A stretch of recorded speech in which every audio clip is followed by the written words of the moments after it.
So hello friends, I am Neeraj. In this session, we'll be talking about concurrency and Goroutines. So what is concurrency? Just to have a brief understanding about concurrency. So by concurrency, we mean multiple operations, they happen at the same time. But remember, they don't execute at the same time in parallel. So rather they happen at the same time. And the way we achieve this concurrency is via threading. So if you are coming from other higher programming languages like Java or Python, so they are having, you might have heard the term multi-threading, and this is the way. So we can achieve the concurrency, and we can achieve the. Actually, using concurrency, we try to achieve the maximum from our CPU resources. So right now, like in today's era, in modern days, even a domestic laptop that is having our CPU is having multiple cores. So maybe I think like the 4 cores has become an industry standard. So every CPUs are having 4 cores. So using concurrency, so we can achieve the maximum from our CPUs, and we can distribute the task between the available free cores using concurrency. And this is what is called concurrency, that we are running our functions in a concurrently. So Java handles the concurrency using threading, and the way Go handles concurrency is by Goroutines. And believe me, Goroutines that is basically a very super lightweight thread. And if we talk about a little bit about the threading and about the threads actually, so in Java or in Python, so they are managed by the operating system itself, and that is why. So they are considered to be a costly in terms of CPU resources. While in Go, so the Go routines are a lightweight thread, super lightweight thread. They are managed by the Go scheduler itself. So that is why. So they are very much cheaper than the Java thread, and that is why. And this is one of the best feature available in the Go programming language. That is the concurrency and Go routines. And yes, so there are a few other stuffs as well. So, but there are super advanced topics like channels. Okay, so enough talking. So now try to understand about how we can implement Goroutines and concurrency in Go. So, for example, say we have to perform 2 tasks. So let's say we have to perform, let's say, make tea, and we also need to perform once the tea is ready. So we need to perform, not once the tea is ready, rather we need to notify. So send notification or whatever. So maybe let's say we are or let's say while the tea is getting ready, so let's say we need to generate invoice. So generate invoice, something similar. Okay. So for example, say invoice, not invoice, rather invoice. So for example, say for like let's say let us create a few functions. So let's say we will call first one prepare tea, and second one we will say generate invoice.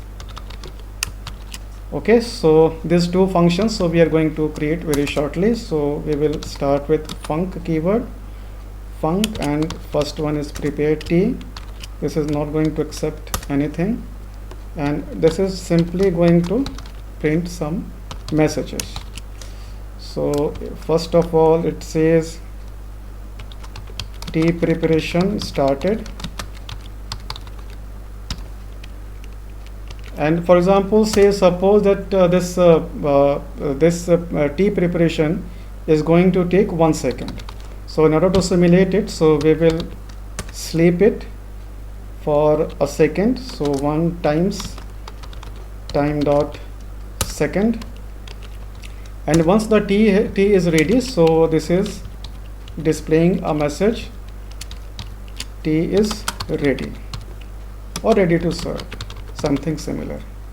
Okay, fine. So for our first function is ready, and we will create our second function to generate invoice. This is also not going to return anything, and we will simply copy these messages.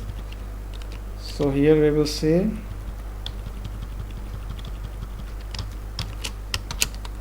invoice generation started, and suppose this is going to take 1 second.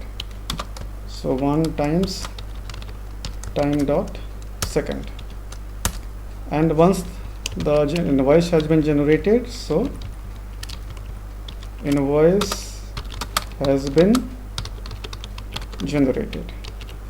So this is the very simple program. So, and we will also say fmt dot println,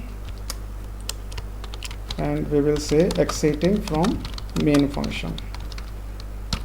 Okay, so cool. Now it's time to run our program. So we will say go run main.go. So we are getting few messages, so in sync, like first tea preparation started, then tea is ready to serve, invoice generation started, and invoice has been generated, and finally we are getting this message exiting from main function. So in order to right now our function is ready, so this is performing. So but this is not running in concurrently. So in order to make our function to run concurrently, so this is super flexible. Any function, any function, we can convert it into a Goroutine using the keyword go.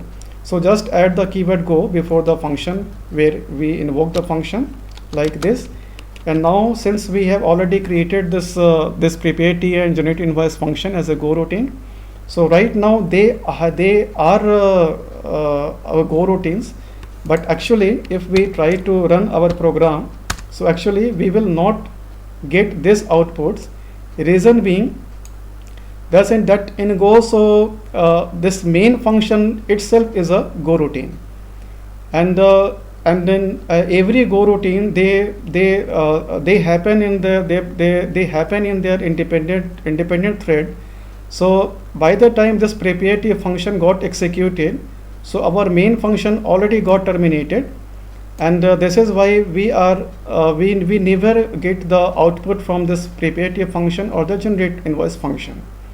Reason being that our main function already got terminated before it got completed. So in order to fix this, actually, so we can make this to sleep for a while, and let's say since both of them are going to take 2 seconds, so let's say 2 times time dot second. And now if we run our program again, so actually, so right now we are getting the output. And one more thing, I think like that would be much more clear. So we can also check how much time it is taking to execute without a Goroutine and with a Goroutine also. So we will say time dot now. So we are actually collecting the current timestamp in the variable now, and then we are simply saying that fmt dot println time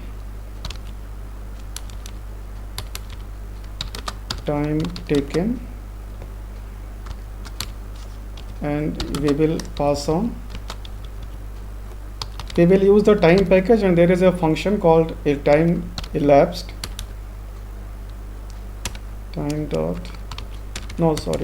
since time dot since. So we can get that how much time has been elapsed since the given timestamp. So we will pass on now. Okay, so or we will better say time elapsed here. So now, and for the sake of this thing, so first we will see how much time it is going to take without a Goroutine. So ideally it should take around 2 seconds. Okay, so yes, so time elapsed, so it took around 2 seconds. Fine. And now if we run it Goroutine, so here we have to wait till everything is finished.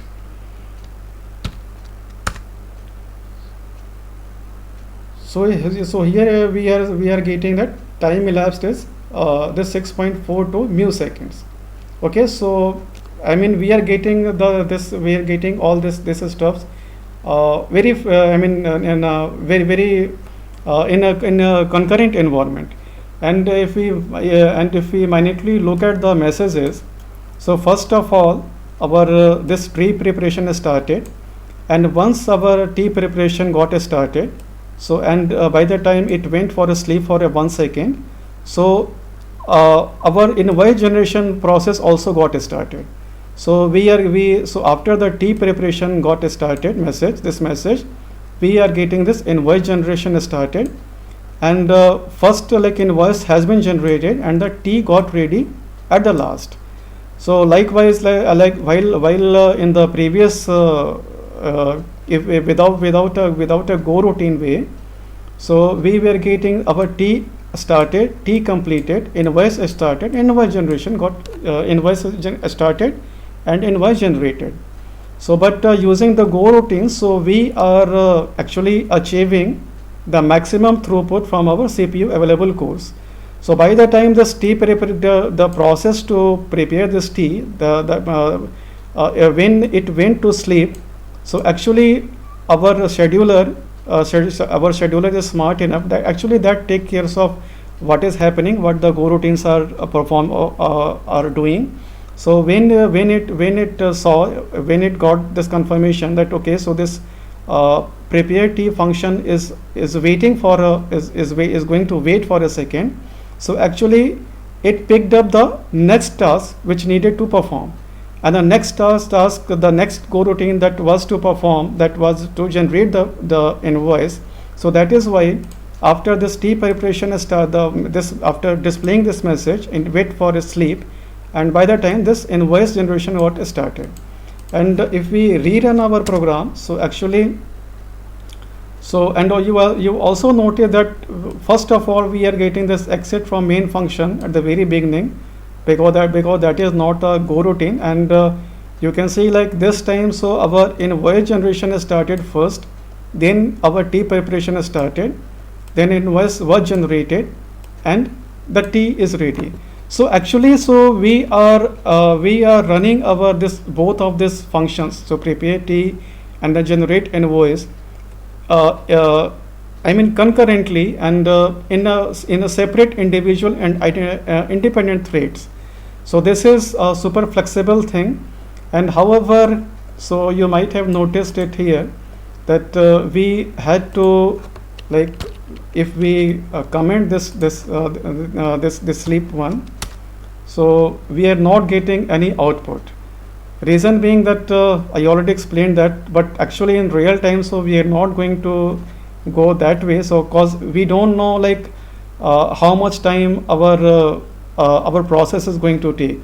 Maybe one process is accessing some remote resources, or maybe if you are crawling something, so then you don't know how much time it will take to, like, for example, say send an email, or send a SMS, or send a fax. So that way, so we cannot write it something like in the main function we are going to sleep for for a definite hour or a certain time. So rather, so Go provides another package, so that is very handy, and that is called sync package. And using this sync package, sync, so it has certain functionalities, so that we can control we can tell the main function to wait till each and every Go routines they finished their stuffs. So we will create actually a global variable, so var wg. So this is basically from the sync package we are having a wait group. So we are going to use wait group. So that is why, so we created this wg variable of type wait group. And this wait group this wait group is going to have one function. So whenever we are going to to start a Go routine, so we can say wg, so wait group dot add, and we can add one go routine before this prepare T, and likewise before the generation of invoice. So we can say we can also add another go routine, and in our main go routine, in our main function, so we can say wg dot wait, and this wait method, what this is going to do is this wait method is going to wait until all the go routines actually inside this main function. So these are the child go routines. So this main function is going to wait until all the go routines completes their operation. Okay, so now if we try to run, actually we also need to do a few steps as well, but I just want to demonstrate it here.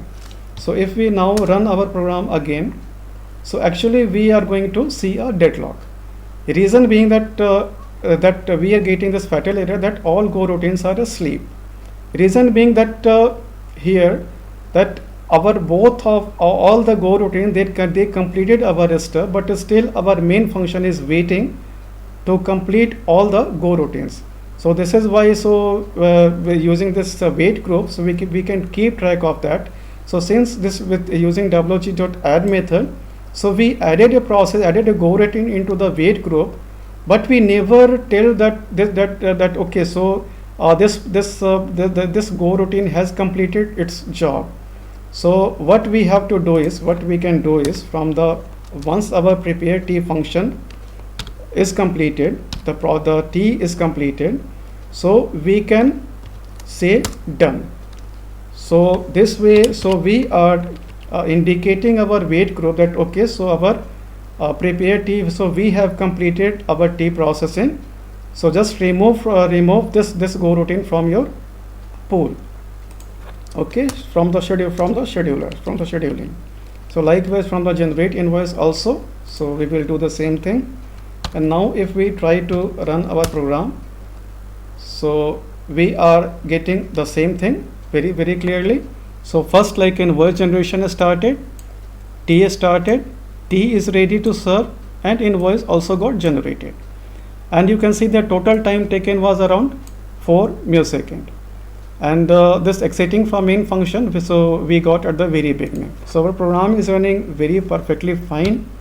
And however, this ordering is we cannot say that whatever order, so this messages will appear.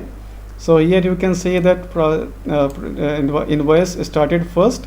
So here also to started, and here invoice has been generated at the very last end, but here so T is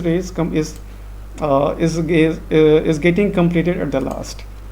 So this is actually this is handled by our Go scheduler itself.